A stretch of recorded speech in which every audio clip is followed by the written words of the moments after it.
हशे या धूळ भेगी માનવની કાયા, થશે આ ધૂળ ભેગી માનવની કાયા, ઓ થશે આ ધૂળ ભેગી માનવની કાયા. ઓ વીરા મારા છોડી દે જગની તું માયા, ઓ વીરા મારા છોડી દે જગની તું માયા.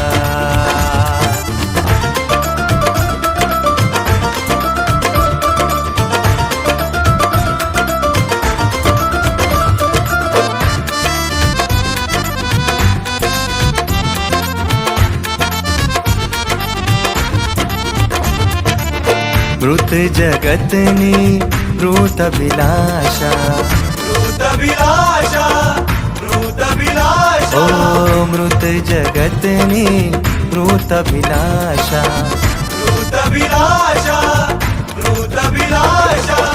છોડી દે જગની લાલસા લાલસા, લાલસા લાલસા, ઓ છોડી દે જગની લાલસા લાલસા. ઓ વીરા મારા છોડી દે જગની તું માયા, ઓ વીરા મારા છોડી દે જગની તું માયા, ઓ વીરા મારા છોડી દે જગની તું માયા.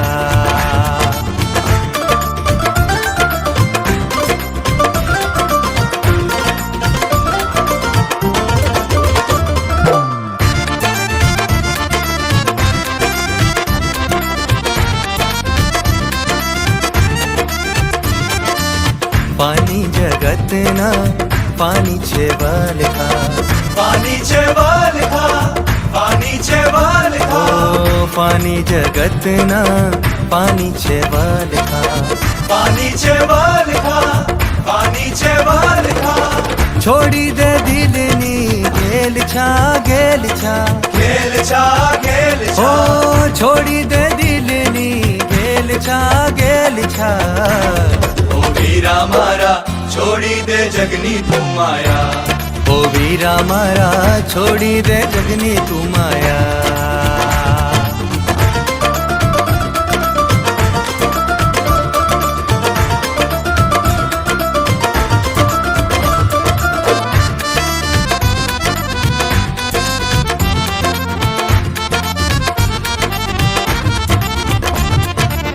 મૂર્ખો જગતના ભૂખ્યાને તરસ્યા, ભૂખ્યાને તરસ્યા, ભૂખ્યાને તરસ્યા, ઓ મૂર્ખો જગતના ભૂખ્યાને તરસ્યા, ભૂખ્યાને તરસ્યા, ભૂખ્યાને તરસ્યા. એવા જીવનમાં આશીષ કદી નહીં વરસ્યા, કદી નહીં વરસ્યા, કદી નહીં ઓ વરસ્યા. એવા જીવનમાં આશીષ કદી નહીં વરસ્યા. ઓ વીરા મારા છોડી દે જગની તું માયા, ઓ વીરા મારા છોડી દે જગની તું માયા.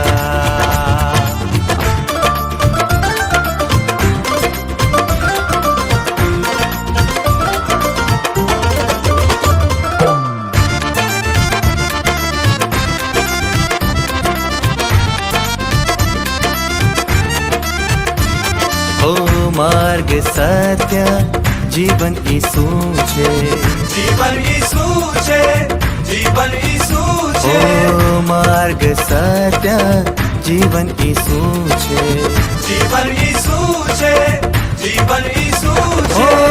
આવ ઈસુ પાસે જીવન મેળવવા, જીવન મેળવવા, જીવન ઓ મેળવવા. આવ ઈસુ પાસે જીવન મેળવવા. ઓ વીરા મારા છોડી દે જગની તું માયા, ઓ વીરા મારા છોડી દે જગની તું માયા. ઓ થશે આ ધૂળ ભેગી માનવની કાયા, થશે આ ધૂળ ભેગી માનવની કાયા. ઓ વીરા મારા છોડી દે જગની તું માયા, ઓ વીરા મારા છોડી દે જગની તું માયા, આ ઓ વીરા મારા છોડી દે જગની તું માયા, ઓ વીરા મારા છોડી દે જગની તું માયા, ઓ વીરા મારા છોડી દે જગની તું માયા, ઓ વીરા મારા છોડી દે જગની તું માયા, ઓ વીરા મારા છોડી દે જગની તું માયા, ઓ વીરા મારા છોડી દે જગની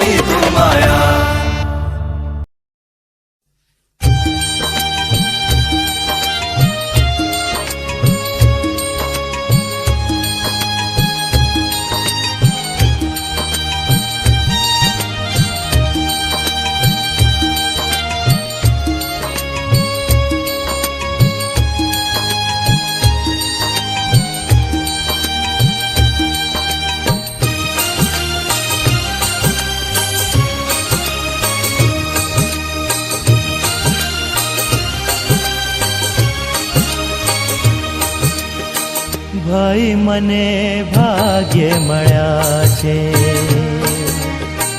ઈસુ ગુરુ તારણહાર ભાઈ મને ભાગ્ય મળ્યા છે ઈસુ ગુરુ તારણહાર ભાઈ મને ભાગ્ય મળ્યા છે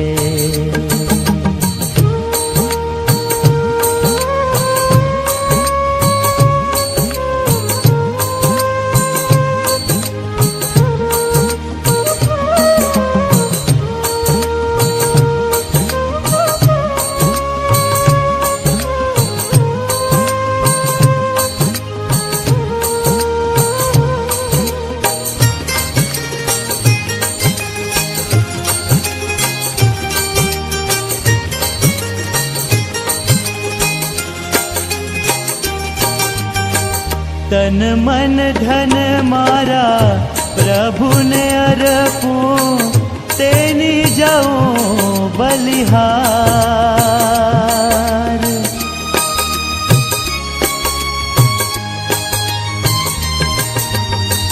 તન મન ધન મારા પ્રભુને અર્પું તેની જાઉં બલિહાર મુજ પાપીનું તારણ કરવા મુજ પાપીનું તારણ કરવા આવ્યા જગ મોજાર ભાઈ મને ભાગ્ય મળ્યા છે ઈસુ ગુરુ તારણહાર ભાઈ મને ભાગ્ય મળ્યા છે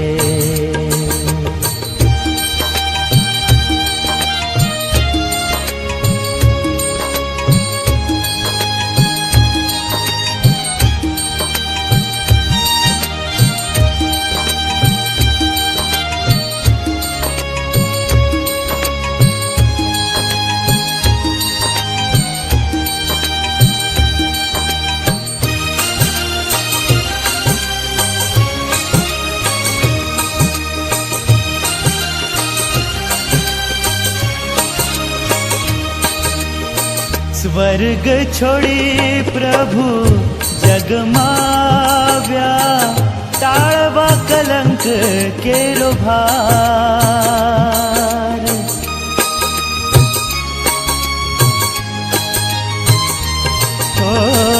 સ્વર્ગ છોડી પ્રભુ જગમાવ્યા ટાળવા કલંક કેરો ભાર પાપી જગને દેખી દયાળે પાપી જગને દેખી દયાળે અનેક કીધા ઉપકાર ભાઈ મને ભાગ્ય મળ્યા છે ઈસુ ગુરુ તારણહાર ભાઈ મને ભાગ્ય મળ્યા છે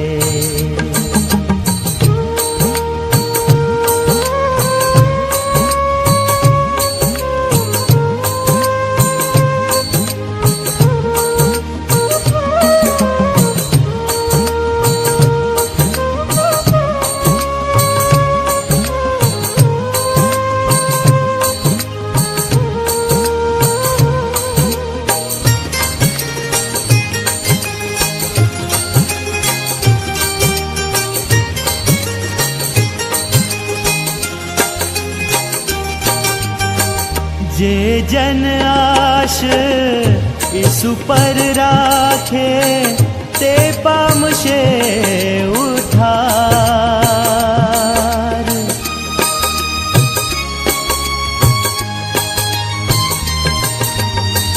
જે જન આશ ઈસુ પર રાખે તે પામશે ઉદ્ધાર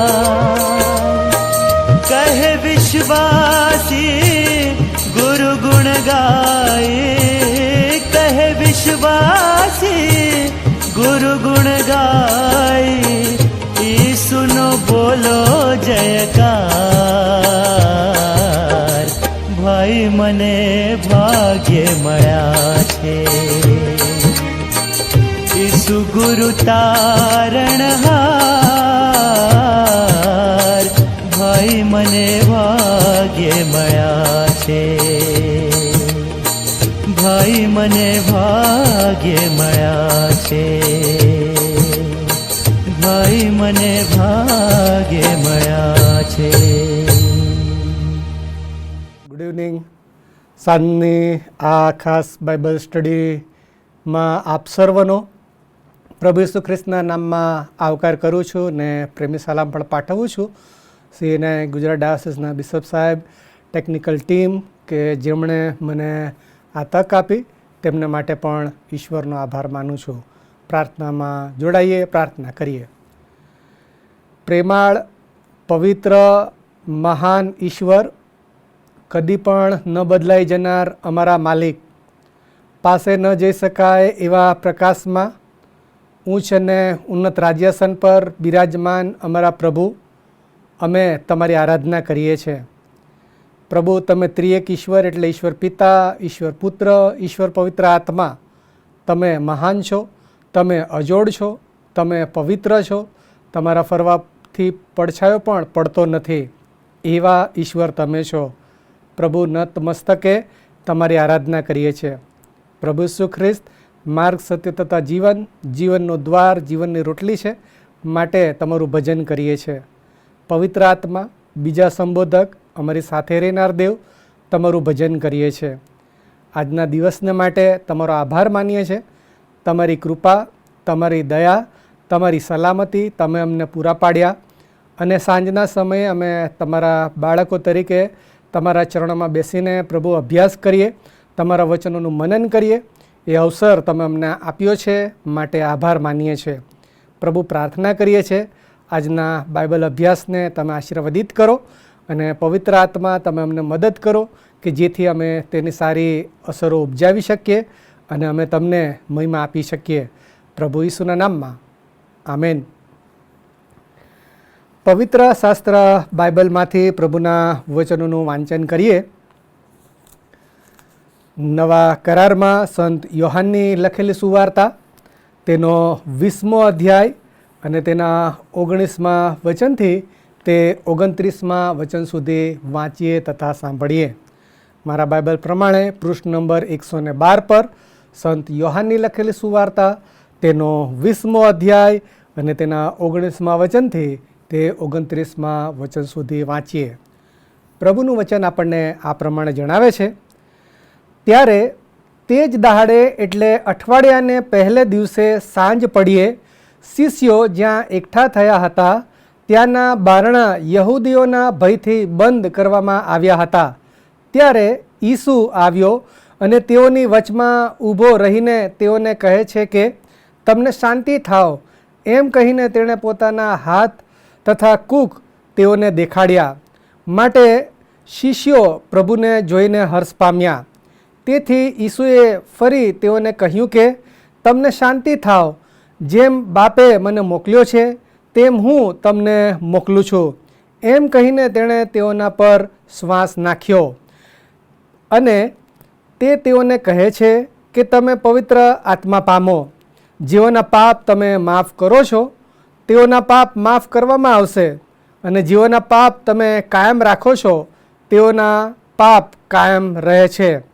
પણ ઈસુ આવ્યો ત્યારે થોમા, બારમાનો એક, જે દિદુમસ કહેવાતો હતો, તે તેઓની સાથે ન હતો. તેથી બીજા શિષ્યોએ તેને કહ્યું કે અમે પ્રભુને જોયો છે. પણ તેણે તેઓને કહ્યું કે તેના હાથમાં ખીલાઓના વેહ જોયા વિના તથા મારી આંગળી ખીલાઓના વેહમાં મૂક્યા વિના તથા તેની કૂખમાં મારો હાથ ઘાલ્યા વિના હું વિશ્વાસ કરવાનો જ નથી. 8 દહાડા પછી ફરીથી તેના શિષ્યો ઘરમાં હતા. થોમા પણ તેઓની સાથે હતો. ત્યારે બારણા બંધ કર્યા છતાં ઈસુએ આવીને વચમાં ઊભા રહીને કહ્યું કે તમને શાંતિ થાવ.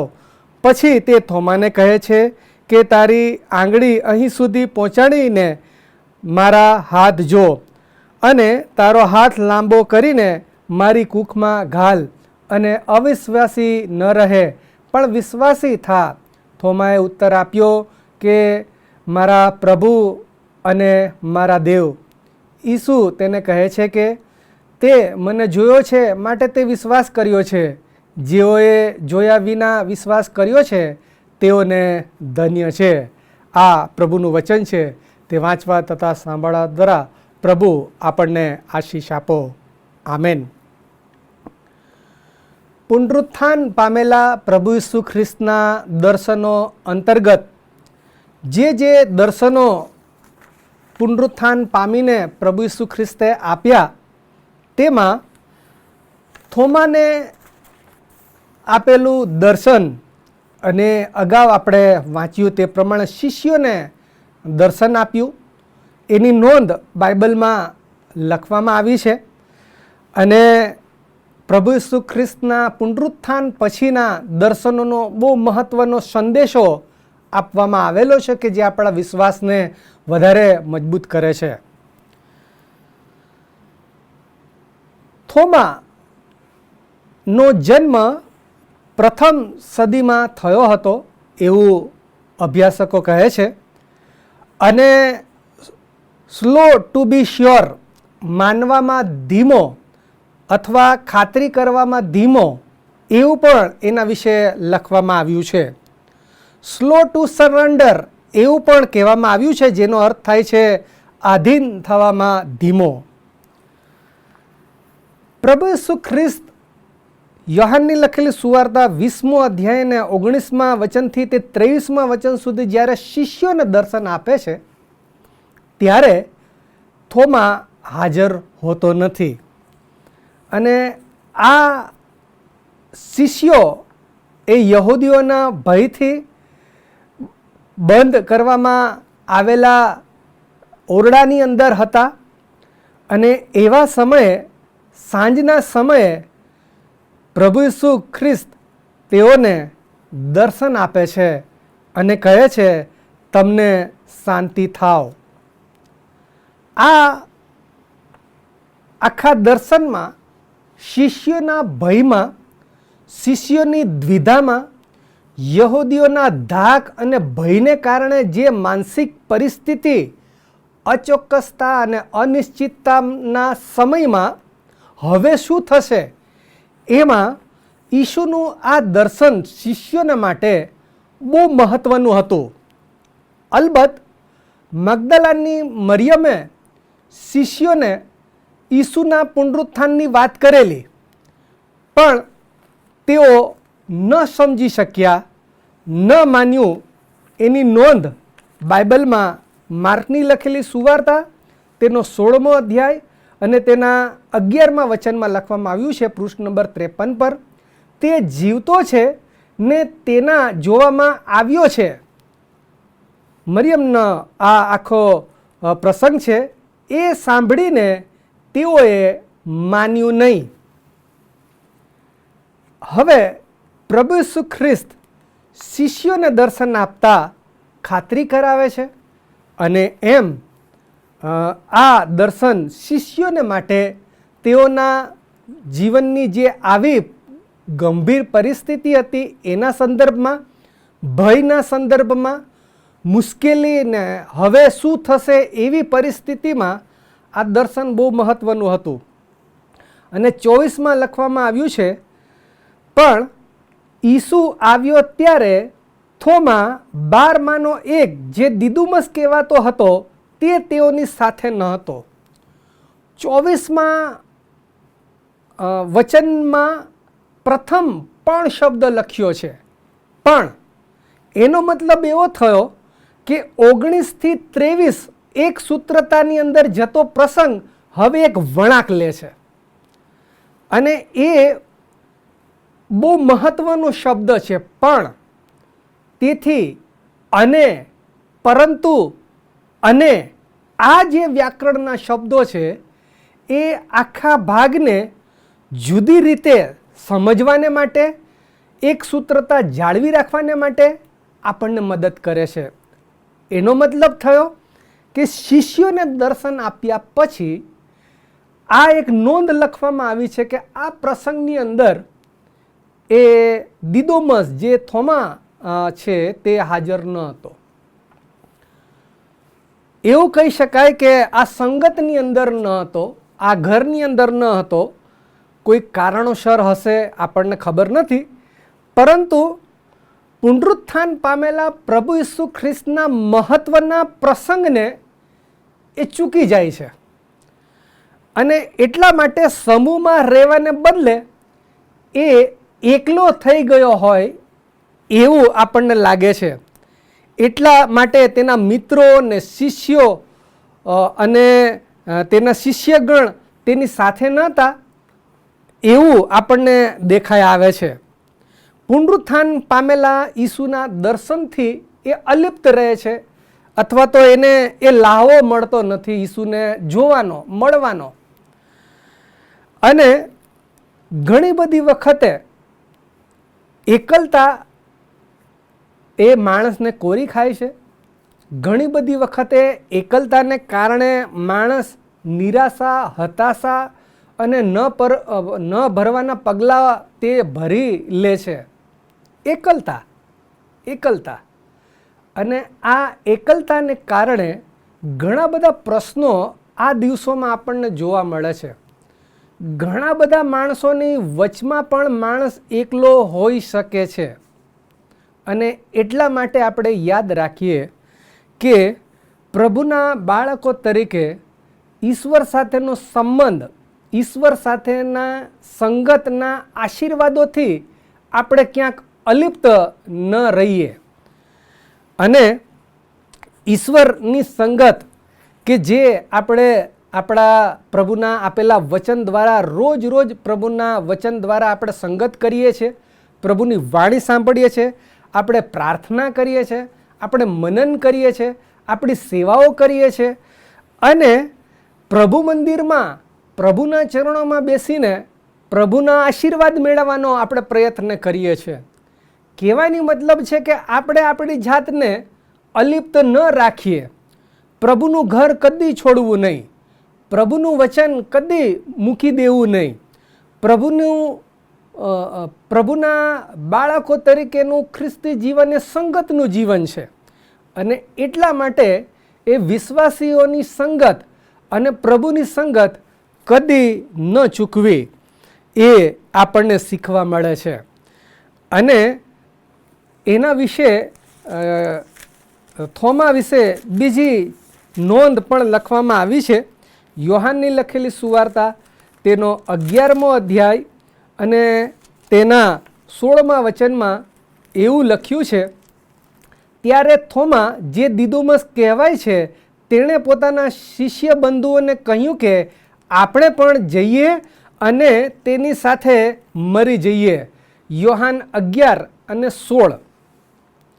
આ એની એક નોંધ લખવામાં આવેલી છે કે જે આપણને એવું શીખવે છે કે થોમા પ્રભુ ઈસુ ખ્રિસ્ત જ્યાં જવાના હતા એ વિસ્તારમાં પ્રભુ ઈસુ ખ્રિસ્તનો વિરોધ હતો અને પ્રભુ ઈસુ ખ્રિસ્તને કદાચ મારી નાખવામાં આવે એવી પરિસ્થિતિ પણ હતી અને જો શિષ્યો તેમની સાથે જશે તો તેમને પણ મારી નાખવામાં આવશે. આ પ્રમાણેની હતાશ અને ગ્લાનિ ભરેલી લાગણી ઈસુની આગળ એ જાહેર કરે છે અને શિષ્યોની આગળ એ જાહેર કરે છે અને કહે છે, શિષ્યો બંધુઓને કહ્યું કે આપણે પણ જઈએ અને તેની સાથે મરી જઈએ.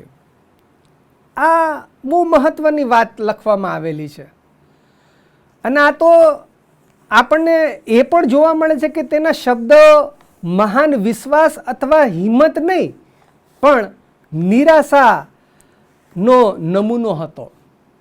ઘણી બધી વખતે ઘણી બધી વ્યક્તિઓને મળતા આપણને આવા પ્રકારના નકારાત્મક, ખંડનાત્મક અને જેને કહી શકાય એવા પ્રકારના નિરાશાભર્યા વિચારો અને વ્યવહારો આપણને જણાવતા હોય છે. કોઈકની સાથે કશું ખરાબ થયું તો એ લોકોનું એવું માનવું છે કે મારી સાથે અથવા તો આપણી સાથે કે તમારી સાથે પણ આવું થશે એવું ધારી લેવામાં આવે છે, માની લેવામાં આવે છે, પૂર્વગ્રહ સાથે સ્વીકારી લેવામાં આવે છે. આ સાચું છે. થોમાની માનસિક પરિસ્થિતિ કંઈક આવા પ્રકારની હતી. અસલામતીમાં એ ઈસુના શિષ્યોને એવું કહે છે કે આપણે પણ એ અસલામતી ભર્યા સ્થળમાં જઈએ જ્યાં ઈસુની સલામતી નથી, જ્યાં આપણી સલામતી નથી, ત્યાં આપણે મરી જઈશું. અને એ બાબત આપણને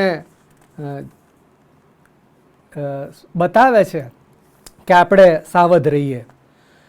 અને લખવામાં આવ્યું છે કે આવા નાજુક સમયમાં આપણે ઈશ્વર સાથેના સંબંધમાં જોડાયેલા રહીએ એ વધારે જરૂરી છે. અને ત્યારબાદ થોમા વિશે લખવામાં આવ્યું છે તે એ કે તે તેઓની સાથે ન હતો. થોમા તેઓની સાથે ન હતો. તેથી બીજા શિષ્યોએ તેને કહ્યું કે અમે પ્રભુને જોયો છે. પણ તેણે તેઓને કહ્યું કે તેના હાથમાં ખીલાઓના વેહ જોયા વિના તથા મારી આંગળી ખીલાઓના વેહમાં મૂક્યા વિના તથા તેની કૂખમાં મારો હાથ ઘાલ્યા વિના હું વિશ્વાસ કરવાનો જ નથી. આ એનો સ્વભાવ હતો. અને ઘણા બધા માણસોના આવા સ્વભાવ હોય છે. તરત નથી સ્વીકારી શકતા.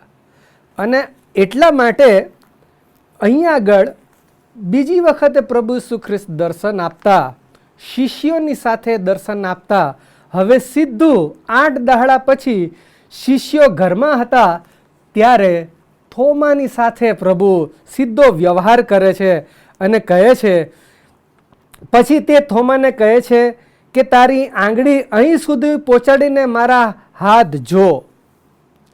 તમે જુઓ કે ઈસુ બેસ્ટ કોમ્યુનિકેટર તરીકે શ્રેષ્ઠ કૌશલ્ય અભિવ્યક્તિ કરતા ઈસુ આપણને જણાવે છે જે તે વ્યક્તિની સાથે જ ઈસુ વાતચીત કરે છે.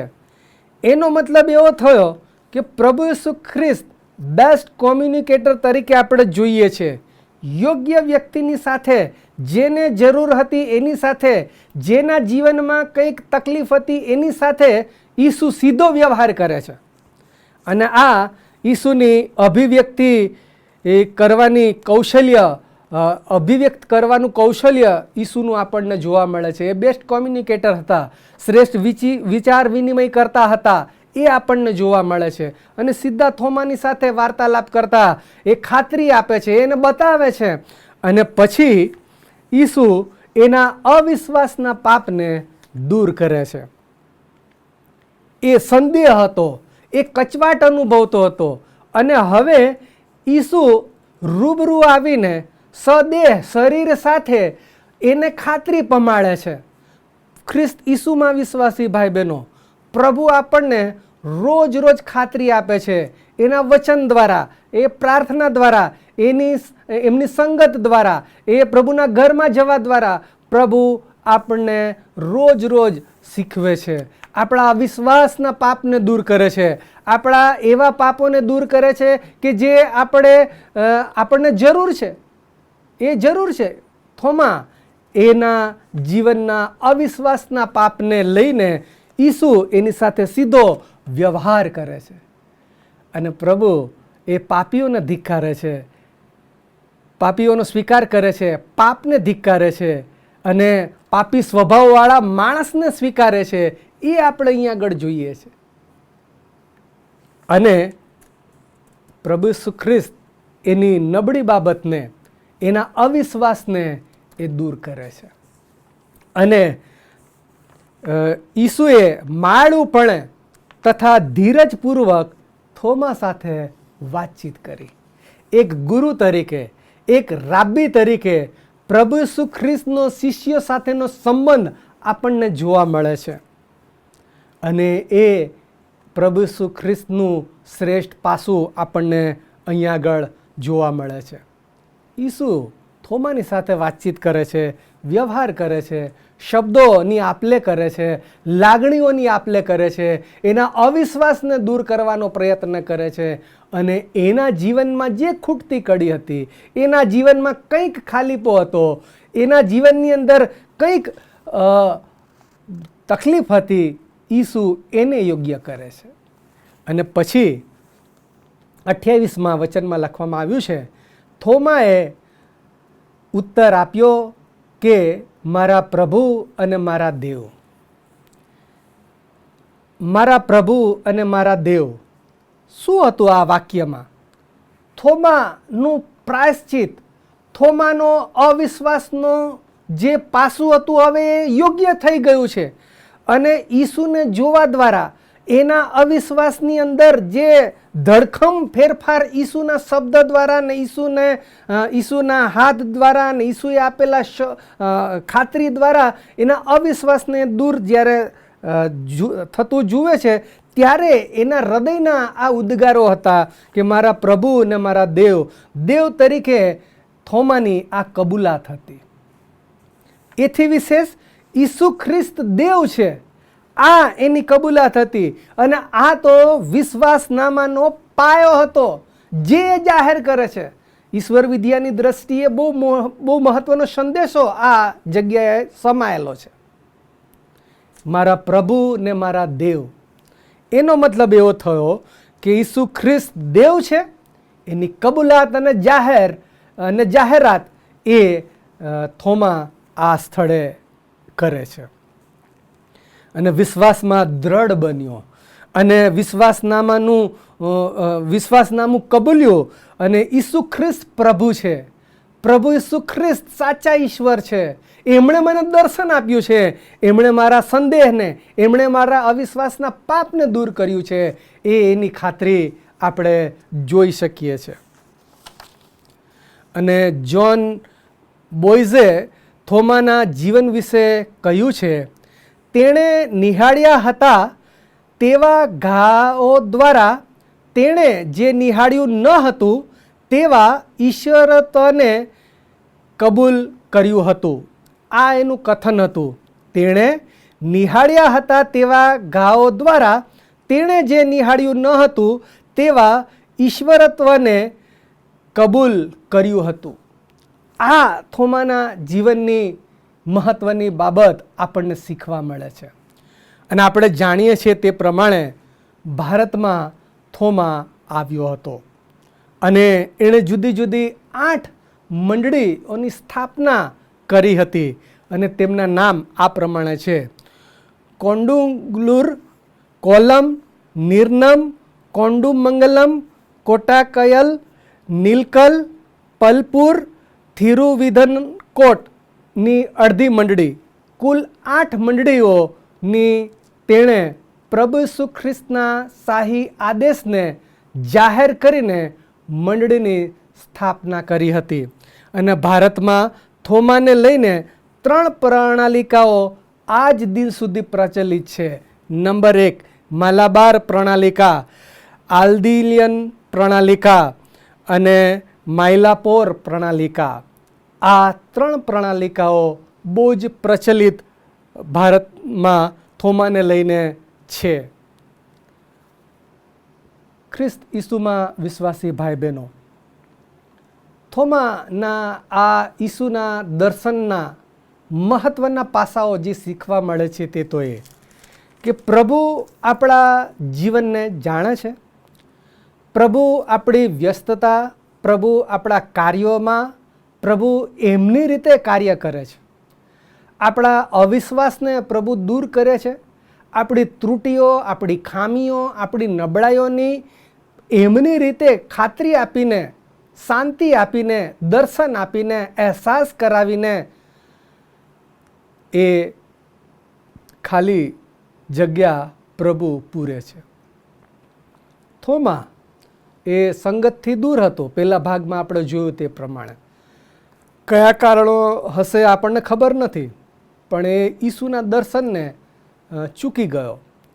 અલબત્ત જ્યારે શિષ્યોએ જાહેરાત કરી, જ્યારે શિષ્યોએ કહ્યું કે પુનરુત્થાન પામેલા ઈસુને અમે જોયા, ઈસુને અમે મળ્યા, એ ઈસુએ અમને શાંતિની સલામ પાઠવી, થોમા ન માની શક્યો. અને ઘણી બધી વખતે આપણા અવિશ્વાસના પાપને કારણે, આપણા અવિશ્વાસને કારણે ઈશ્વરનો મહિમા આપણે પ્રગટ થતો નથી. અને એ આપણે પ્રાર્થના કરીએ કે પ્રભુ આપણા વિશ્વાસને વધારે, આપણા અવિશ્વાસના પાપને દૂર કરે. આપણી ત્રુટીઓ, આપણી ખામીઓ કોઈ પણ આ દુનિયાની અંદર સંપૂર્ણ નથી. એ આપણી ત્રુટીઓ અને ખામીઓમાં પ્રભુ ઈસુ ખ્રિસ્ત દર્શન આપીને, પ્રભુ ઈસુ ખ્રિસ્ત અભિષેક આપીને, પ્રભુ ઈસુ ખ્રિસ્ત પ્રાર્થના મારફતે, પ્રભુ ઈસુ ખ્રિસ્ત એની સંગત મારફતે એ બધી જ ત્રુટીઓ અને ખામીઓ અને ઉણપો દૂર કરે અને આપણને સફળ, આશીર્વાદિત ખ્રિસ્તી જીવન જીવવાનો આનંદ અને આશીર્વાદ આપે. અને એ દ્વારા આપણે બીજાઓને પણ વિશ્વાસમાં દ્રઢ અને મજબૂત કરીએ. મારું ચોક્કસ માનવું છે, થોમાના જીવનની મહત્ત્વની બાબત આપણા વિશ્વાસમાં ઘણી બધી બાબતો આપણને શીખવશે. અને એ જ્યારે ભારતમાં આવ્યો હશે ત્યારની પરિસ્થિતિ અને જે રીતે એણે એનું જીવન વ્યતીત કર્યું, એમાં થોમાનું મૃત્યુ માયલાપોરમાં ઈસવીસન 72માં થયું હતું. ભાલાથી તેને મારી નાખવામાં આવ્યો. ઈસુને માટે હોમાઈ ગયો. એની સેવાનું રહસ્ય આ દર્શન હતું. આ ઈસુ સાથેનો એનો સંબંધ, આ ઈસુ સાથેનો એનો નાતો હતો કે જે એના જીવનની અંદર એ કદી ભૂલી શક્યો નહીં. પ્રભુને પ્રાર્થના કરીએ, પ્રભુ અમારા જીવનોને તમારા હાથમાં મૂકીએ છે અને તમે અમને સફળ, આશીર્વાદિત જીવન જીવવામાં મદદ કરો અને પ્રભુ તમારા મહિમાને માટે અમને વાપરો અને કરવાને માટે પ્રભુ આપણને કૃપા આપે. પ્રાર્થના કરીએ. પ્રેમાળ, પવિત્ર, પુનરુત્થાન પામેલા અમારા પ્રભુ અને અમારા માલિક, પ્રભુ થોમાના જીવન વિશે અને પુનરુત્થાન પામેલા ઈસુના દર્શનોમાં પ્રભુ આજે તમે અમને જે શીખવ્યું તેને માટે અમે તમારો આભાર માનીએ છીએ. પ્રભુ અમારા વિશ્વાસને વધારો, પ્રભુ અમારી ત્રુટીઓ, અમારી ખામીઓ, અમારો અવિશ્વાસ પ્રભુ તમે દૂર કરો અને પ્રભુ તમારા પવિત્ર આત્માથી અમને ભરપૂર કરો અને પ્રભુ તમારા કાર્યોને માટે, તમારા મહિમાને માટે અમારો ઉપયોગ કરો. એ જ અમારી દયાની યાચના છે. પવિત્ર આત્મા તેની અસરો અમારા જીવનોમાં ઉપજાવો, અમને મદદ કરો, એવી અમારી પ્રાર્થના પ્રભુ ઈસુના નામમાં. આમેન. ઓ આકાશમાં અમારા બાપ, તમારું નામ પવિત્ર મનાવ, તમારું રાજ્ય આવો, જેમ આકાશમાં તેમ પૃથ્વી પર તમારી ઈચ્છા પૂરી થાવ. દિવસની અમારી રોટલી આજ અમને આપો. જેમ અમે અમારા ઋણને માફ કર્યા છે તેમ તમે અમારા ઋણને માફ કરો. અમને પરીક્ષણમાં ન લાવો પણ બુંડાથી અમારો છૂટકો કરો, કેમ કે રાજ્ય તથા પરાક્રમ તથા મહિમા સર્વકાળ સુધી તમારા છે. આમેન. હવે આપણા તારનાર પ્રભુ ઈસુ ખ્રિસ્તની કૃપા, દેવ બાપનો પ્રેમ, પ્રભુ પવિત્ર આત્માની દિવ્ય સંગત આપણી સાથે તથા તેમના નામ પર વિશ્વાસ કરનાર તમામ લોકોની સાથે અને વિશેષ કરીને બાઇબલ અભ્યાસમાં જોડાનાર તમામ વ્યક્તિઓની સાથે હમણાંથી તે સદા સર્વકાળ સુધી હોજો. આમેન.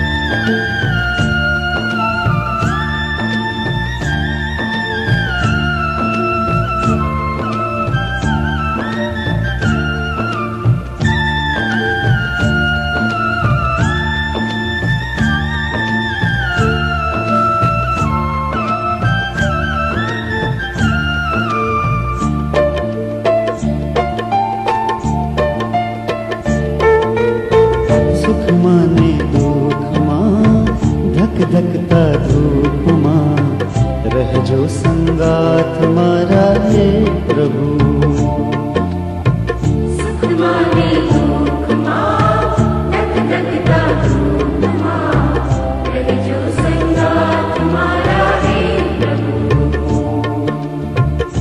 સાંજને બપોરમાં અંધારી રાતમાં રહેજો સંગાત મારા હે પ્રભુ.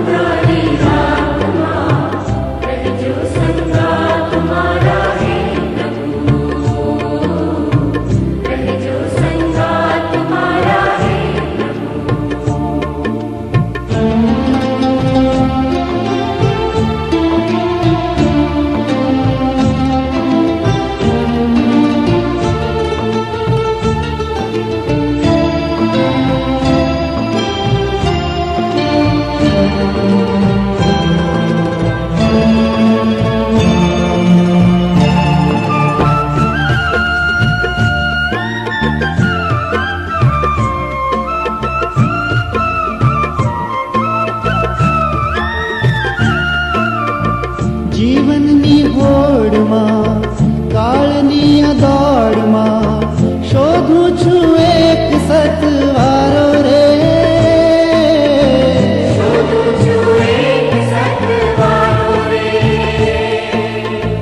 જીવનની હોડમાં કાળની આ દોડમાં શોધું છું એક સતવારો રે.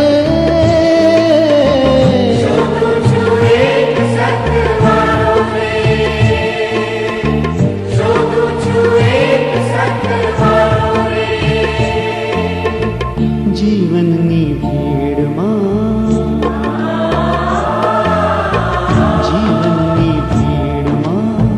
કાળજાની કોરમાં રહેજો સંગાત મારા હે પ્રભુ.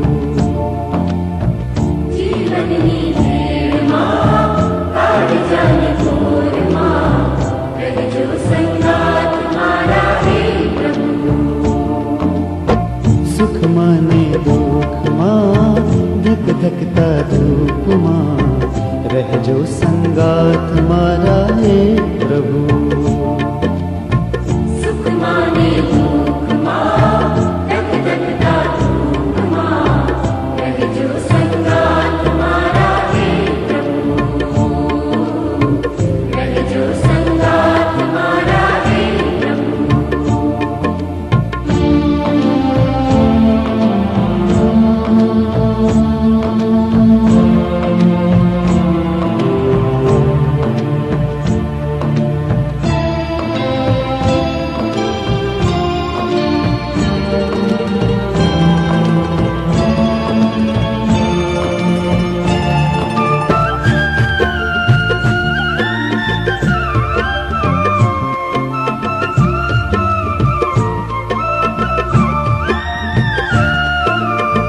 ક્યારેક ઉભો રહું તપ તપતી રેતમાં, ક્યારેક સાગરની ભરતી ઓટમાં.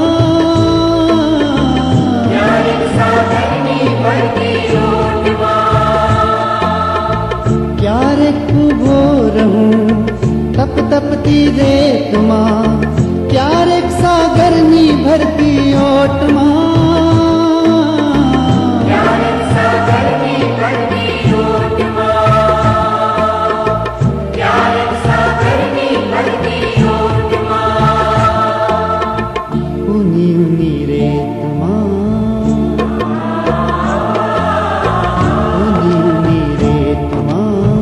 જહતા નીરમાં રહેજો સંગાત મારા હે પ્રભુ.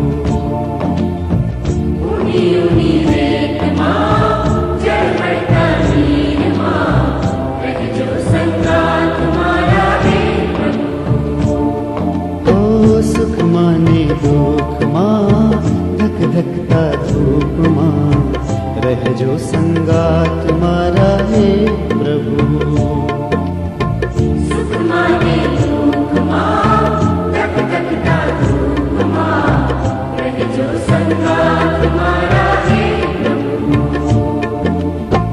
રહેજો સંગાત મારા હે પ્રભુ. રહેજો સંગાત મારા